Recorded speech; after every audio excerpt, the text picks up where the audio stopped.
খুব মনে পড়ছে, যেটা ছোটোবেলায় বাবা খুব বলতো আমাকে। যখনই অঙ্কর ব্যাপারটা বলতো, অঙ্ক করতে বলতো, তখনই আমি বলতাম বাবা খুব কঠিন লাগছে এই অঙ্কটা তো আমি পারবো না। বলে তুই আমার মেয়ে হয়ে এই অঙ্কটা তুমি পারবে না বলছো? এটা কিন্তু আমার শুনতে ভালো লাগলো না।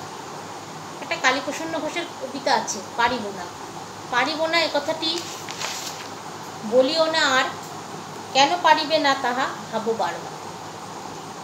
ভাবো একবার, কেন তুমি পারবা না ভাবো, বারবার ভাবো, দেখো ঠিক অঙ্কটা তুমি পারবে।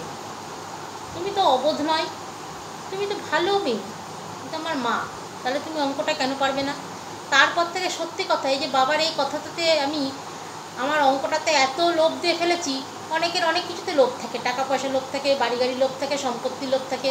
সত্যি বলছি, আমার এখনও অঙ্কের দিকে এত লোভ যে সারাদিন যদি আমাকে কেউ অঙ্ক বই দিয়ে বসে রাখে না, আমার আর কোনো চিন্তা করতে হবে না, আমার ওই দিকেই আমার মনে থাকবে।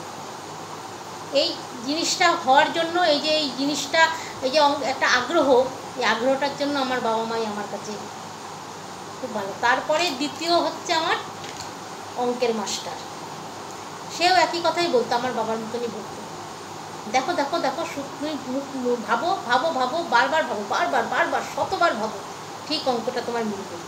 সেই জন্য এই শিক্ষক মহাশয়কে, এই স্যারকেও আমি আমার তরফ থেকে প্রণাম জানাচ্ছি। শিক্ষক মানে ভালোবাসা, শিক্ষক মানে প্রাণ, শিক্ষক মানে দ্বিতীয় পিতা, সে হবে মহান। শিক্ষক মানে পথের দিশা, শিক্ষক মানে ভালো, শিক্ষক মানে অন্ধকারে মনে জ্বালাবে আলো। পারিব না, কালীপ্রসন্ন ঘোষ। পারিব না এ কথাটি বলিও না আর, কেন পারিবে না তাহা ভাবো একবার। পাঁচজন পারে যাহা, তুমিও পারিবে তাহা। পারো কি না পারো, করো যতন আবার, একবার না পারিলে দেখো শতবার। পারিব না বলে মুখ করিও না ভার, ও কথাটি মুখে যেন না শুনি তোমার। অলস অবোধ যারা, কিছুই পারে না তারা, তোমায় তো দেখি না কো তাদের আকার। তবে কেন পারিব না বলো বারবার। জলে না নামিলে কেউ শেখে না সাঁতার, হাঁটিতে শিখে না কেহ নাকে আছাড়।